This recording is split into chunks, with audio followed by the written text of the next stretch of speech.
Welcome to the Pacific Report.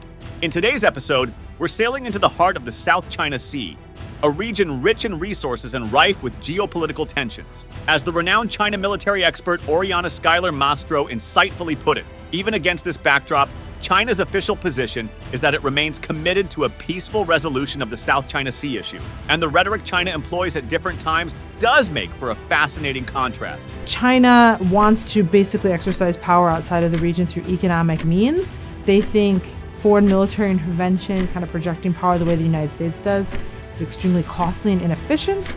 So I don't see them going in that direction. But I'm keeping an open mind in case they change their mind. I think you can easily tell from the platforms they're developing.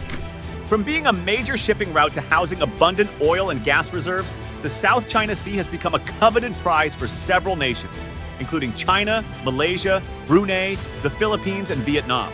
Yet it's China's expansive claims, marked by its infamous 9-dash line, that have ignited fears and stoked tensions in the region.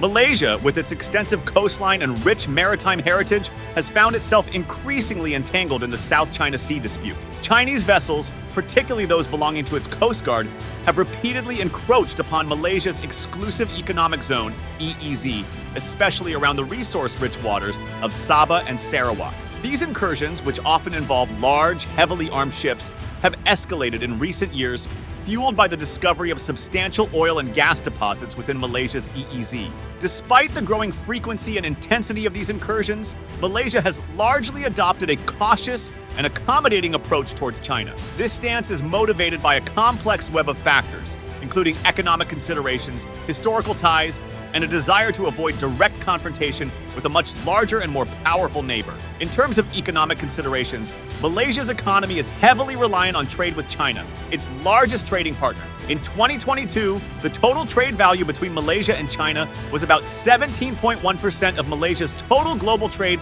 worth 2.8 trillion Malaysian ringgit. The total trade between the two countries in 2022 was 487.13 billion Malaysian ringgit, which is an increase of 15.6% compared to the previous year.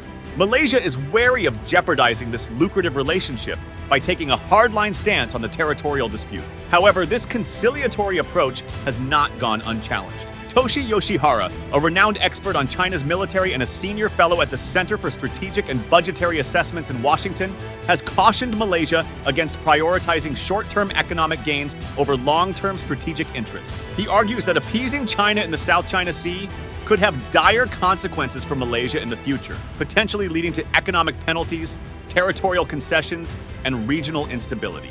Yoshihara's warning was echoed by the remarks of former Malaysian Prime Minister Mahathir Mohamad, who suggested that Malaysia should accept China's claims over the disputed waters as long as Chinese vessels do not impede the free passage of ships through the South China Sea. Whatever may be our attitude towards China, we have to admit that China is a big power.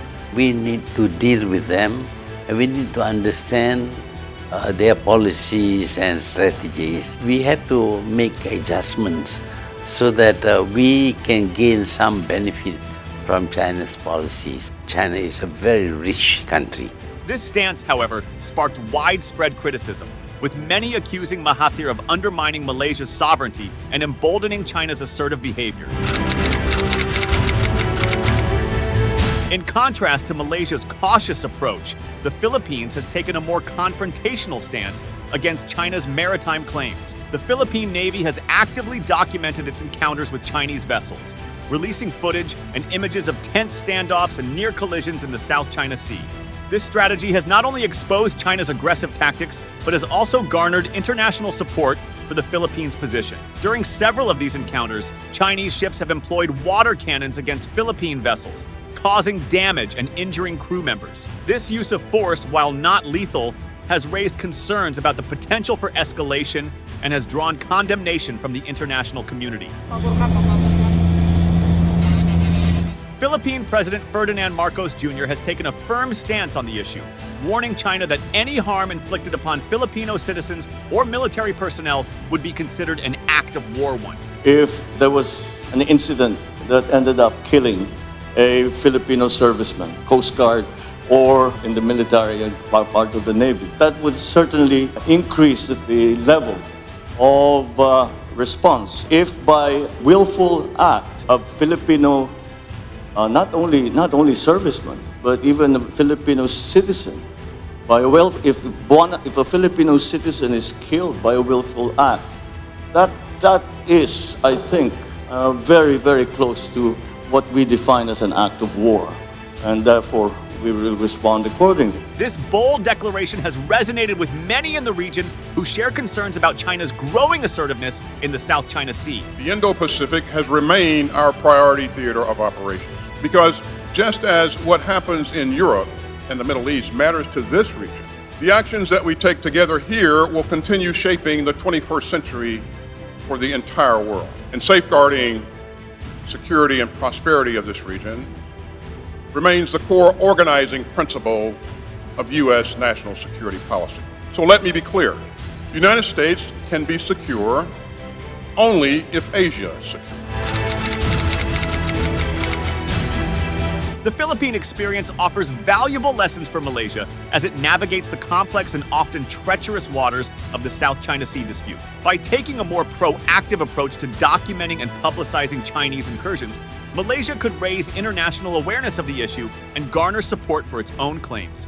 Furthermore, by strengthening its naval capabilities and enhancing cooperation with regional partners, Malaysia could deter further Chinese aggression and protect its maritime interests. However, Malaysia's unique circumstances require a delicate balancing act. The country's economy is deeply intertwined with China's, and any drastic action could have severe repercussions. Therefore, Malaysia must pursue a multi-pronged strategy that combines diplomacy, economic engagement, and military preparedness. Diplomacy remains a crucial tool for managing the dispute.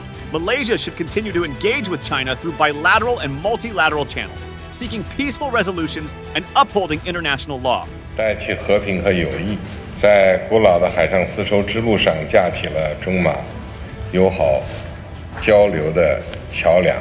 今年是中马建立全面战略伙伴关系10周年，明年两国将迎来建交50周年。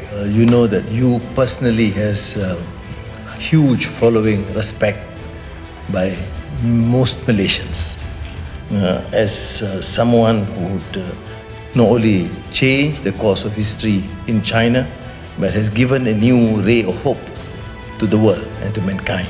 With your vision, which transcends beyond China into the region and into the world. That should suffice as my introduction to show how much we value your friendship and your leadership. At the same time, Malaysia should strengthen its ties with other claimant states, such as Vietnam and the Philippines, and foster cooperation on maritime security issues. Our Navy need to be further enhanced. The capability is not as strong as we expect, as even compared to Indonesian Navy or the Filipino. We want to preserve ASEAN as a zone of peace and neutrality and freedom, of course. So which means we will have to continue to engage with the Chinese and with the US. But it will be disconcerting if any force, east or west, starts showing the military might or presence within ASEAN. And that we have to strongly guard ourselves. Economic engagement is also essential. While Malaysia should not be overly reliant on China, it should continue to promote trade and investment ties, while diversifying its economic partnerships with other countries. This would not only reduce Malaysia's vulnerability to Chinese economic pressure, but also enhance its leverage in negotiations.